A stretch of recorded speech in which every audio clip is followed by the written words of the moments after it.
poursuivre notre chronique en accueillant sur notre plateau Jean-Michel J'y connais rien, un savant auteur qui va nous partager son avis essentiel et très important sur la culture.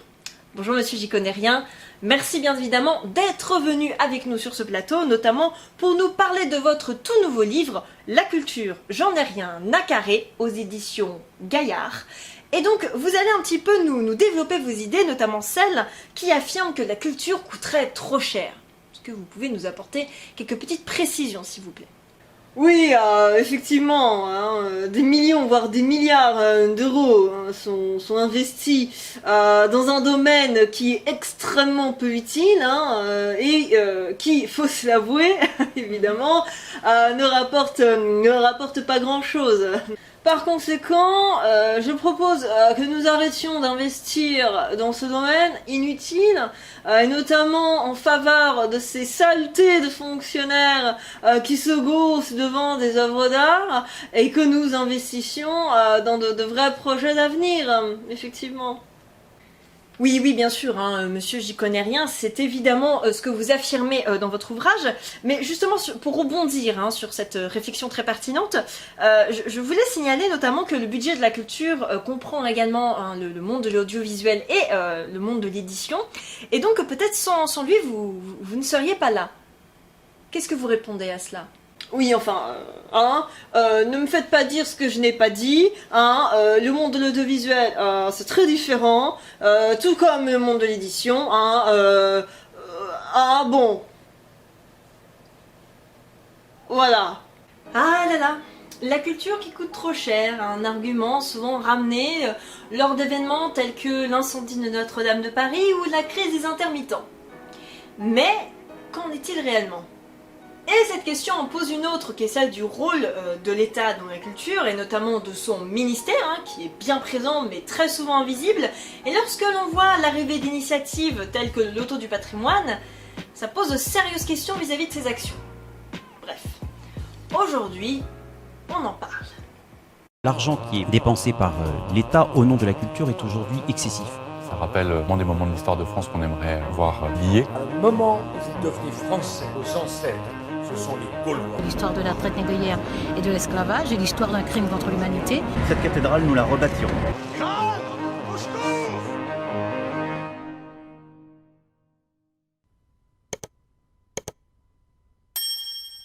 La culture et l'argent, un très vaste sujet et de très nombreux champs. Mais aujourd'hui, on ne va pas parler du spectacle vivant ou de l'audiovisuel. Non pas que c'est moins intéressant, mais sinon ma vidéo durerait 1000 ans. Et aujourd'hui, j'ai un petit peu envie de me concentrer sur le patrimoine, puisque c'est un peu mon domaine, mais aussi parce que c'est l'un des champs culturels où il y a plus de controverses par rapport à son financement. Mais ne vous inquiétez pas, je vais mettre plein de sources en description, vous pourrez aller les voir. Mais avant de parler de tout cela... décortiquons un petit peu la place que doit tenir la culture pour l'État français.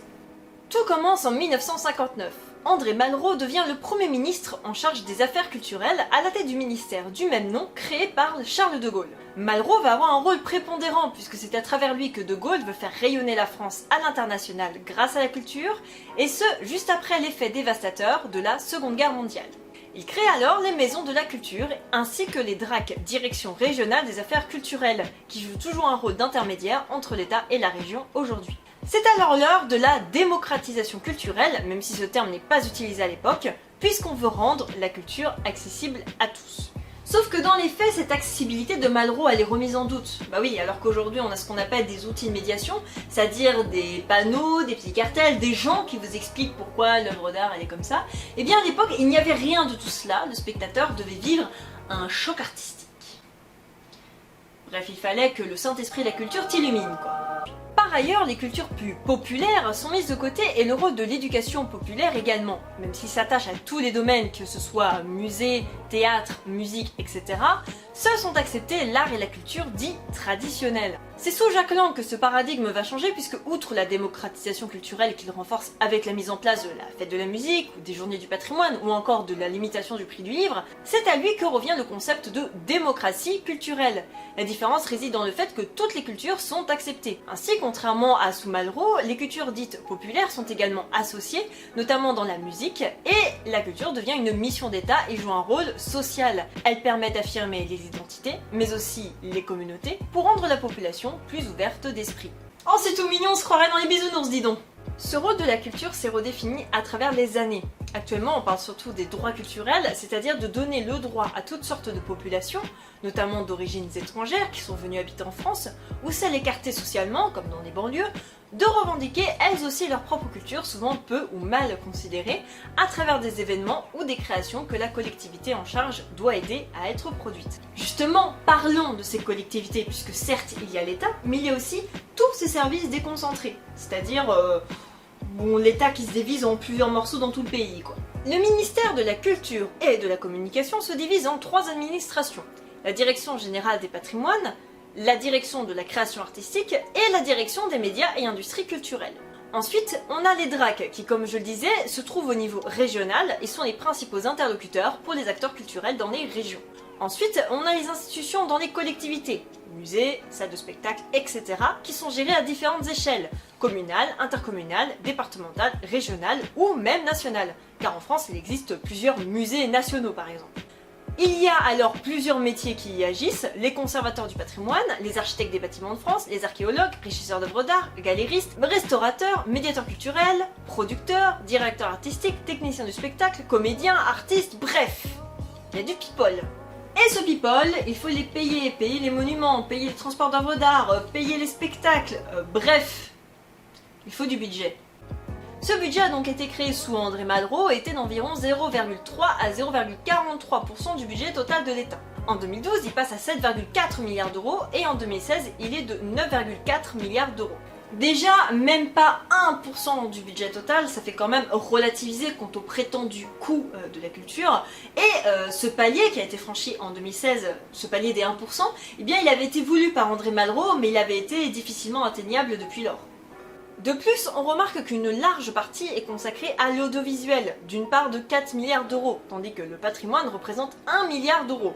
Vous allez me dire que c'est déjà beaucoup, sauf qu'un rapport de 2014 révèle que beaucoup des crédits alloués sont pour l'Île-de-France, qui comporte le plus d'établissements culturels majeurs. Bah oui, lorsque l'on regarde les chiffres de 2015, 1 milliard d'euros avait été alloué à la BNF, à l'Opéra National de Paris, à l'Univers Sciences, au Musée du Louvre et au Centre d'Art Georges Pompidou. C'est bizarre. Où sont situés tous ces endroits ?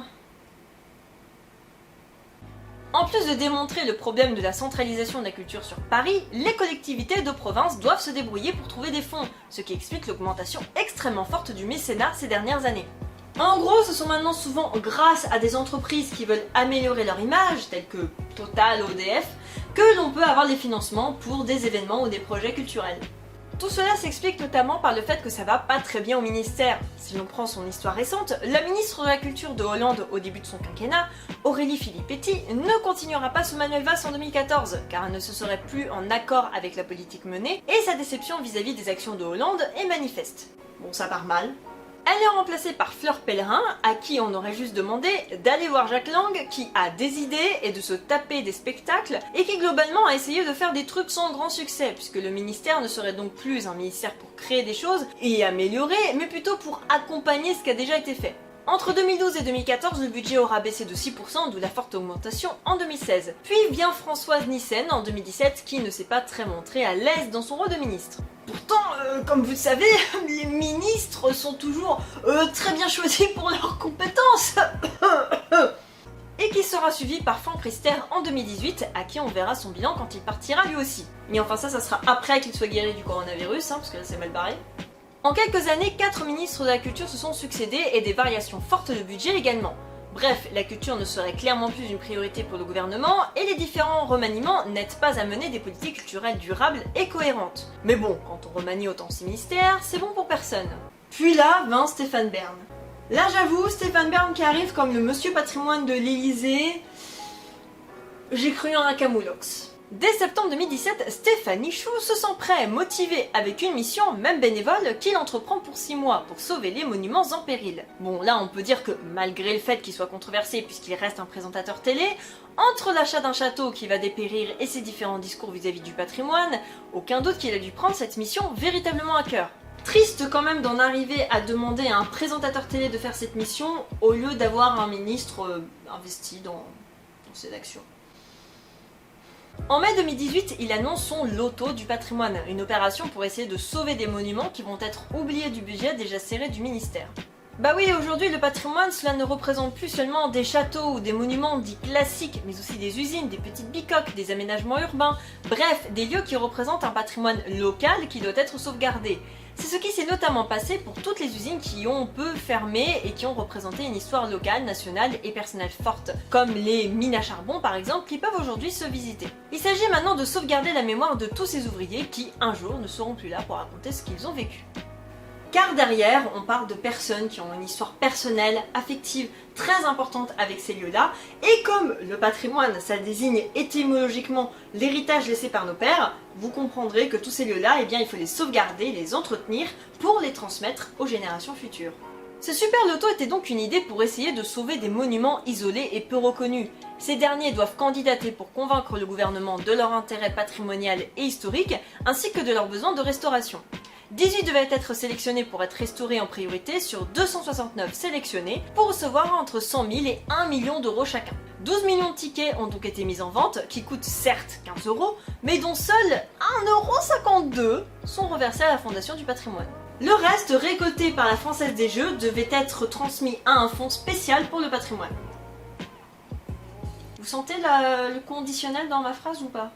Sauf que Stéphane Bern reste un présentateur qui travaille bénévolement sur le sujet et qui en avait déjà marre en août 2018 puisqu'il sentait qu'on lui demandait beaucoup de choses sans avoir de véritable pouvoir d'intervention. Et ce n'est pas fini puisque notre cher Gérald Darmanin a fait une terrible révélation quelques mois plus tard.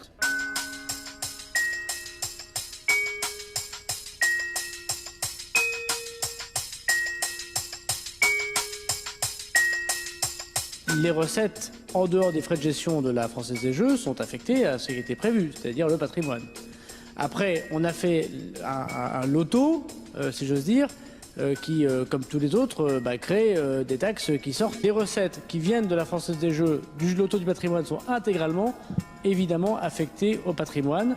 Après, l'État touche, comme il touche sur tous les jeux, des taxes, et ça qui sont inhérentes à son fonctionnement. Concrètement, qu'est-ce que ça veut dire ? Eh bien que sur les 15 à 20 millions qui ont été récoltés par la Française des Jeux lors de ce loto, eh bien l'État va picorer comme ça des taxes par-ci par-là, sans que bien évidemment on en connaisse le montant, et sans que évidemment ça n'aille au patrimoine. MDR, franchement, putain de fan, le monde est en PLS. Bon, Stéphane Chou n'était pas très content évidemment, mais comme le loto devait être fait en 2019, le Sénat a dit « Allez, on va exonérer le loto d'une taxation dans le budget 2020 », mais le mois suivant, l'Assemblée a dit que non, finalement le loto du patrimoine sera taxé comme tout le monde, parce qu'il faut bien financer l'Association nationale pour le sport et la sécurité sociale. Car c'est connu, le sport et la sécurité sociale, ça finance la culture. Logique. Après, Bern a aussi mal géré de son côté, puisqu'il a finalement annoncé 250 monuments à restaurer au lieu des 120 qui étaient prévus. Voilà. Ce qui fait donc que les montants alloués aux monuments ont été drastiquement diminués. Alors oui, ça fait plus de monuments restaurés, mais les restaurations sont vachement moins importantes du coup. Cette polémique autour de ce loto du patrimoine révèle clairement la place que l'État accorde à la restauration et l'entretien du patrimoine bâti, qui ne représente qu'une partie de la culture, mais une partie non négligeable financièrement. Et je ne parle même pas de l'incendie de Notre-Dame de Paris, qui va faire l'objet de vidéos à part entière. Mais pourquoi on s'en ficherait ? Parce que la culture ça rapporte rien ? Eh bien pas vraiment, puisque les musées, les monuments, les salles de spectacle, enfin tout le tralala quoi, ça fait payer ses entrées. Et le tourisme il s'en porte très bien. Si l'on reprend mes chiffres de 2016, la part marchande de la culture représente plus de 70 milliards d'euros, soit largement au-delà du budget alloué. Bah oui, la culture et le tourisme vont de pair, c'est un secteur extrêmement actif, et c'est pour cette raison que les collectivités basent leur attractivité sur la culture. Et même si l'on considère que la culture coûte beaucoup, cette dernière n'a en soi pas de valeur économique, mais sociale, à l'image de la santé ou de l'éducation, qui sont des domaines qui coûtent plus qu'ils ne rapportent eux aussi. Alors vous allez me dire, ouais mais eux ils sont vitaux. Alors je suis d'accord avec vous, surtout en ce moment, mais un pays sans culture ça s'apparente à un état totalitaire où les gens n'ont plus le droit de se distraire, d'affirmer leur identité, de s'ouvrir au monde. Que serait un pays où la population n'a rien d'autre dans sa vie à faire que le travail, où son objectif serait seulement de rapporter financièrement et plus humainement? La crise des intermittents révèle un autre problème majeur. La plupart des personnes employées dans la culture sont précaires. Si les intermittents ont manifesté, c'est qu'on leur a demandé de cotiser plus alors que leur régime chômage devait rester en accord avec les conditions de travail. Les intermittents bossent très majoritairement en contrat CDD, alors leur demander de cotiser plus sans qu'ils ne bossent plus, c'est de l'arnaque. Tiens, ça me fait penser à une autre réforme. Donc n'oublions pas que le budget sert également à payer toutes ces personnes en coulisses dont je parlais auparavant. La richesse de notre culture, vous l'aurez compris, réside dans ces personnes, que ce soit les personnes qui témoignent, donc nous, mais aussi les professionnels de la culture, donc les artistes, les médiateurs, les restaurateurs, bref, tout ce beau monde sans qui la culture ne pourrait pas vivre. Alors lorsque vous voyez un film, un spectacle, vous visitez un musée ou un monument, pensez au fait qu'il faut de l'argent pour que ça puisse exister. Comprenez également pourquoi ces agents du Louvre, ces archéologues ou ces intermittents du spectacle manifestent. La plupart de ces personnes travaillent quand même dans des conditions assez précaires, souvent faites de CDD ou de temps partiel, et ils font quand même ces métiers par passion. Et là, c'est l'envie d'être médiatrice culturelle qui parle, j'avoue. J'espère donc que vous aurez compris, malgré mes peu de notions économistes, que le budget de la culture c'est pas le truc mirobolant que tout le monde nous présente. Il reste important, mais lorsque vous le mettez en perspective, évidemment, c'est vachement moins important que ce qui était prévu. Il n'empêche que pour moi la culture reste un domaine important malgré tout ce que l'on peut dire, et on le sent bien en ce moment que le fait de fermer les musées, de fermer les lieux culturels publics, les concerts, les spectacles, les films, bah ça fout un coup au moral quand même. Outre tout cela, eh bien évidemment j'espère que la vidéo aura été assez claire, que vous aurez compris tout ce que je voulais vous dire, que ça vous aura intéressé. Évidemment vous connaissez la chanson si c'est le cas, le petit pouce bleu, le partage, le commentaire, la cloche évidemment, n'est-ce pas? J'aimerais bien avoir vos avis, et puis bah si je fais un live prochainement par rapport à la vidéo, eh bien on pourra encore en discuter. J'espère également que la qualité de caméra vous aura plu, vous avez toujours le lien au PayPal en description si vous voulez eh bien, contribuer à son financement, même s'il est passé ce financement. Voilà, donc en attendant, eh bien, je vous souhaite de bien vivre, de prendre bien soin de vous et de vos proches vis-à-vis du contexte un peu nul qu'il y a en ce moment. Et moi de toute façon je continue les vidéos, évidemment, et je vous retrouve en mai pour la prochaine. Ciao!